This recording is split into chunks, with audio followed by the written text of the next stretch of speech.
What is up, guys? It's your boy Grandpa909 giving you UBC week number 12. This is the very last week before we get a chance to get the playoffs.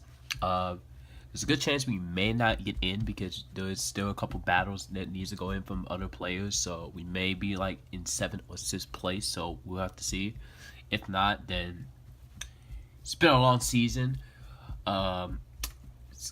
We actually did pretty well for our first time being in the draft league, so it's still a good accomplishment. We got pretty much either 6 or 7, so it's still something to be proud of. Our last opponent is going to be the Omastars, and their teams consist with Hydreigon, Thunderous T, Alakazam, Florges, Golisopod, Marowak, Aerodactyl, Metawetta, Surina, Crayon, and Mega Aggron.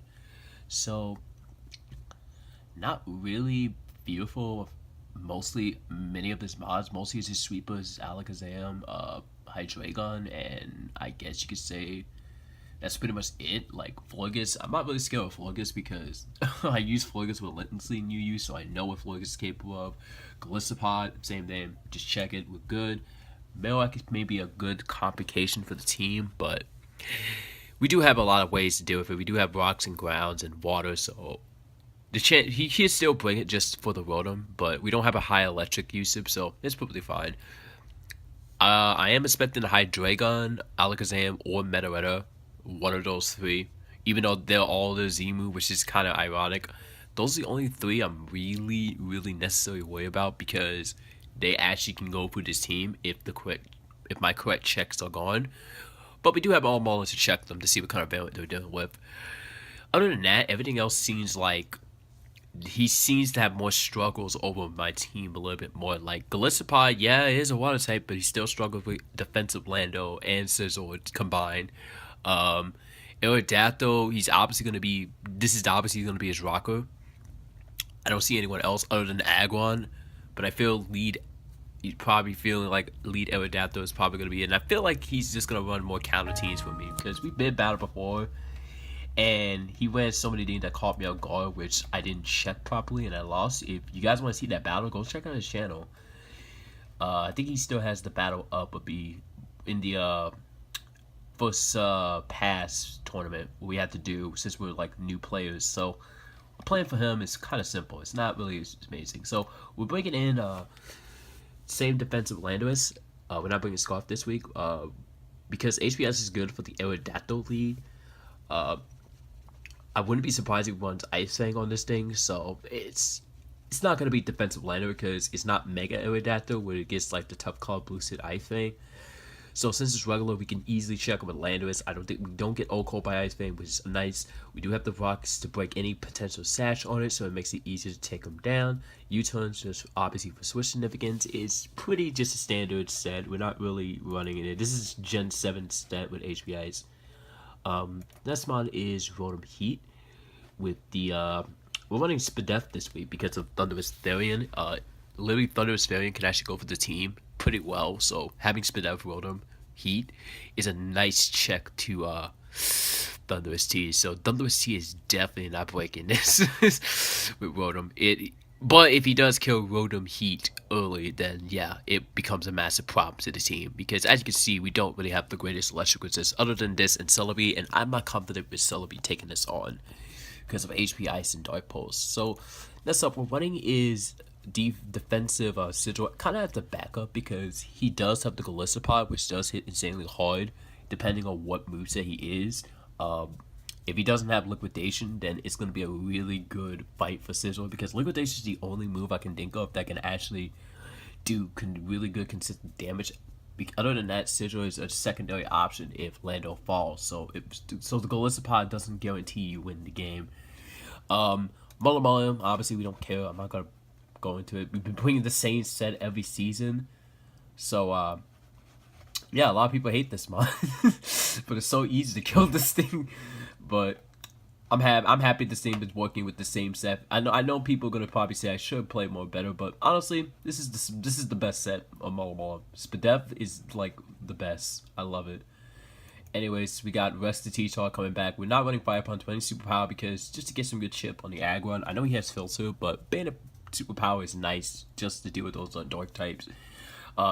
This also caused the issue for Zam and Meta, so they have to run Focus Blast to beat it. If they don't, then T-Tar is going to run House. So it's going to be kind of a little bit refreshing. And finally, we're bringing Specs Tinted Lens Omega. Yeah, that's why we're actually going to run something new with Omega this week because he does have a lot of bulk, so I want to start breaking the bulk by using Tinted Lens, Blood Buzz, Giga Drain, Ancient Power, Air Slash. It's not the Speed Boost set that we always been running, so this is probably, it's most likely maybe the last time we use Omega, but who knows, anything can happen in this season. But anyways, as I'm going to say, thank you guys for watching, thank you guys for supporting me for the season so far. It's been a really kind of stressful year, but it's cool. But hey, we made it through, and this is the last week, so we're gonna perform very well. So anyways, I'll be right back in the battle, and I'll see you guys in a little bit. Peace.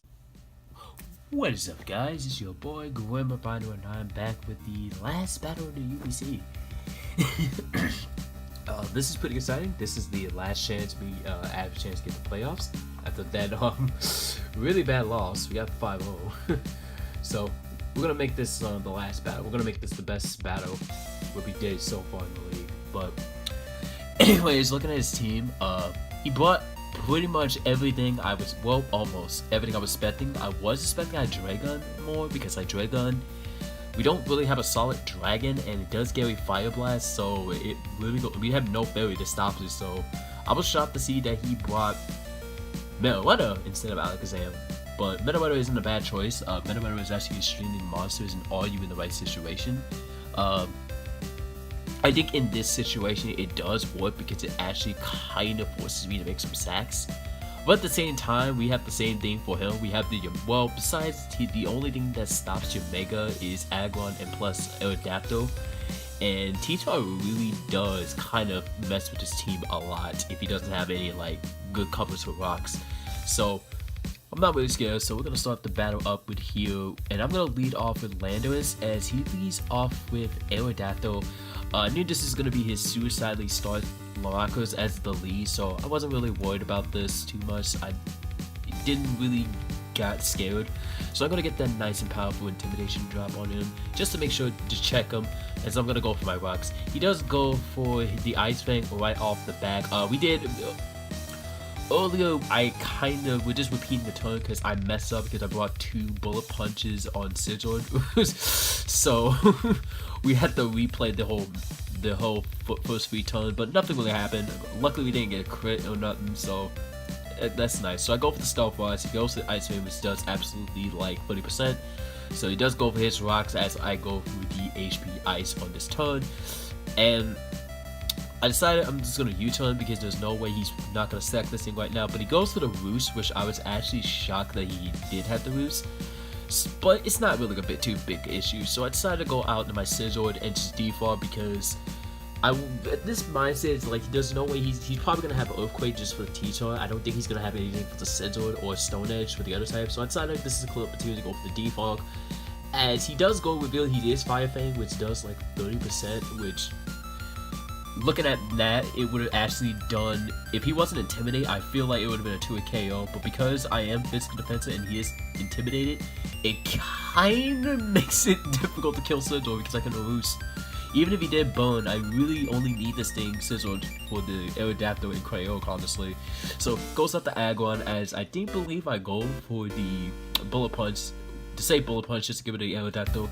So, I know I'm faster than Aggron, I decided I'm going to go for the safe U-turn. There's nothing he really can do. I can go hard back in the Lando and check him all over again. And my surprise, he actually went Fire Punch on the Mega Aggron. I went after Mewmore just to check him, and he reveals he is Fire Punch, so he's running more of an offensive Mega Aggron, which is good because now I can wear him down a lot easier. He's not the defensive variant, which is great. So I decided to go for the Skull as he does go out into the Meta Weather. He does take the Skull very well, which is fine. Perfectly fine right there. He does go for the Psychic, and it confirms that he's definitely Specs because Specs would have done like maybe 50. This does like 67, so I did the calcs at the end just to see what kind of variant this was, and it turns out this is definitely Modic Spec, so this is actually bad because I can't hard switch rotor on this thing. So I decided to go for the Toxic, as decided I'm gonna go for the Protect this turn just to see what is he going to do. Or I think I double out this, so I don't remember this entire turn. But he does make a good switch and double out into his Galissapod, as I do go for the Protect just to scout. So I knew he's gonna go for the First Impression. I'm gonna hard switch out into my Scizor, because Scizor is honestly the best check this thing. Galissapod is not doing anything to this physical defense. As you see, it did like 12. So I decided this is the perfect opportunity to go for Roost. I don't care what he goes into, but he does go make a nice play and go out into the Thunderous Failure, so he honestly can do what he wants, which is fine by me. Decided to hard switch out the run with check him, as he goes for the Incinerate, which I did not know he gets Incinerate, and I think that was kind of weird that he did have that, because he literally have like so many kit checks for Scizor, which, I mean, it's fine, it's not like the end of the world, so it's a nice reveal. But he does go for the Sludge Ray just to scout, as I think I go for the Willow this turn, or the oh no, I would go for Toxic because I was scared of his there was something Marowak. I was scared of Marowak, but he actually didn't bring. So I go for the Toxic, get a nice Toxic off. He does hard switch out into his, I believe he hard switched out the Galissapod, which is not gonna be taking this overheat very well. Like, yeah, it's nice chip damage, and I can actually switch out anytime I want. So basically, just all I gotta do is continue to check this Galissapod, and I'm golden. So I decided to hard switch out into Mola to take the Aqua Jet or the First Impression, but he actually goes for the First Impression, so he did a really good condition on his turn. So that was a good play on him. I was expecting him to go for the Water type move, but instead of that, I decided to go out Scizor after taking a huge chunk of damage. As you guys go, it would be good that he is least life set, so that just confirmed to me that he's definitely AV. Because he didn't take any life or damage, and he's not some kind of plated item. Does go out to Aerodactyl, which is perfectly fine because I get the dip right out of it. Decided to hard switch out the Landorus because I knew Landorus can actually just check this thing, and we're back to day one. So I decided to go for the HP Ice, see what he's going for, and he does reveal that he is going for the Roost. So I knew for a fact that judging on this, he's going to play really safe with this Aerodactyl, and he's going to try 1v1 stall with Aerodactyl. So I decided, you know what, I'm going to set up my roster and continue to spam HP Ice, so that when he gets low to like 28%, I'm just going to catch him on an EQ, because that's the best way I can get rid of his Aerodactyl. So I set up my roster, he set up his rocks. I'm spamming HP Ice, so I get the perfect opportunity to get the Roost off. He does go for the Roost again, which does confirm he is going to try to 1v1 beat me with this. So that's fine. I'm just going to spam HP Ice. I'm going to let him take more chip damage. He does go for the Ice Vein, which is perfect, because with the total damage of HP Ice, he's in the range of death. So I knew he's going to Roost to try to conserve this. So I decided we're going to catch him in a read and go hard EQ'd, losing that flying typing, and get the first fucking kill.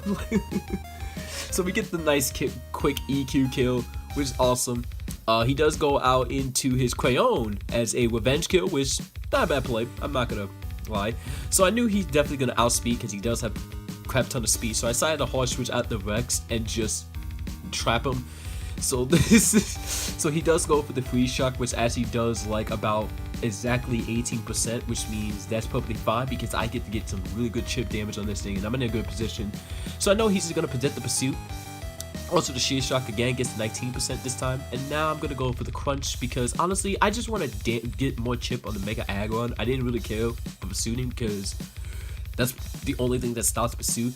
But he does go out Thunderous, which seems like good for me, but I don't want to risk a Focus Blast or Grass Knot at this range. But it's nice to have Sam because he is going to take some damage. Besides, this is the opportunity to sack Lando, which sucks because Lando is not pretty much done his job. He's not going to really do anything. He's not fast enough to beat the Metaletta. Galissapod can just kill it with any other water type if he does have Aqua Jet or First Impression, so I'm really low. I think this is the opportunity. This is the perfect opportunity to let my Lando die because I still have Mega Sigil in the back and Rotor and Mewmore combined, so it's not the end of the world. But he is going to take a crap ton of chip damage from this. So I decided I'm going to hard switch out into Rotom Heat because I know for a fact that he cannot take any fire type attacks. So goes for the Sludge Wave, which is fine. Go for the Overheat, which does get another quick kill on takes out already 3 of his monsters gone. So here he decided to go out into Galissa. I think this is the turn he does go out the Galissapod. I believe so. I'm sorry. But yeah, he does. And it does take a good chunk of damage because I did damage him earlier with Rotom Heat, Overheat, plus I think Scizor did chip him a little bit.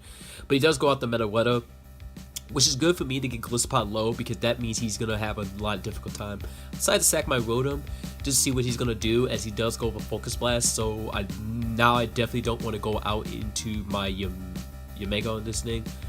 So I decided to go out into a Mulla, and I go for the Protect to get some really extra toxic damage and to check this, to confirm, because this is the time when I wasn't 100% sure he was Specs, but this show he is Specs, so that would definitely kill. So I knew for a fact that I got a dip. I can't stay in here against this thing, but he did make a really cool double switch out into his Mega Aggron. I think he was predicting the Scizor to come in, but I think I do go out into my, what do I go into? Oh yeah, I go to Yamega to take the rocks, but seeing that he's a Mega Aggron, I definitely don't want to take a hit for this thing. I decided I'm going to hard switch out into a Mulla, just so he can take more Rocket Helmet damage and I can spam Skull because he's really low, but he does go for the Ice Punch, the safe Ice Punch, just in case if I decide to stay in attack, which is fine. I decided to go for the Witch as he does go for the Superpower. Reviews confirmed that he definitely is purely offensive because he reveals Ice Punch, Fire Punch, Super Punch. No, Superpower and Fire Punch. So I'm going to get this massive Wish off as he does hard switch out the Galissapod and takes a good clean Stealth Rock damage, which is awesome. And I go for the safe Protect. I should have just Scald, to be honest, so I can try to get a bonus thing, because at this point Galissapod is not beating this team. So I decided to double out into my Scizor onto the oncoming Least Life as he decided to go straight for the Least Life, trying to get as much health as he can as possible because he's really low. So I decided to go for the safe default as he does reveal he's Aqua Jet, which is even better because that's just, now I'm definitely not scared of this thing with Scizor because Liquidation would definitely done more and he could just easily go for Aqua Jet or Sucker Punch after. So getting those rocks up is nice. So I go for the hard U-turn as he makes a completely hard switch in the Meteoretta, which just literally composes the game because now I can stall him out with a Mulla. I honestly can go out into anything I want. I can go out the Mulla, I can go out the T-Tar, Sand back up to cause some more damage as he does go out the Galissapod. I stayed in this turn to see how much Scald would do with a kill, but he definitely is AV as Leaf Life does a crap ton of damage, which gave him a crap ton of health back. So that was kind of a bad play on me doing that. Felt that was unnecessary me doing that. I should have just went to Scizor and just U-turn. But that's what I do. Go out the Scizor because I know for a fact this Galissapod cannot beat me no matter what. I can go for a Roost, I can U-turn out into a Mulla again, or T-Tar onto the Aggron, and that's pretty much the game. It ended up really stally at the end, but we pick up the nice 4-0. So GG the Vampire, really good battle. Make sure you guys check out his channel. I'll make sure to put it in the link description below. It's been a fun UBC season. This is actually the first time. I may try it again if I'm not so crazy busy, but actually no, I'm definitely try it again because why not? It was actually pretty fun despite like having like team building issues. We don't make it to playoff, that's perfectly fine. I'm not gonna complain about it. I know for a fact I did well. So anyways, thank you guys for watching. Thank you for sticking around me for the whole season. See you guys another time. Peace.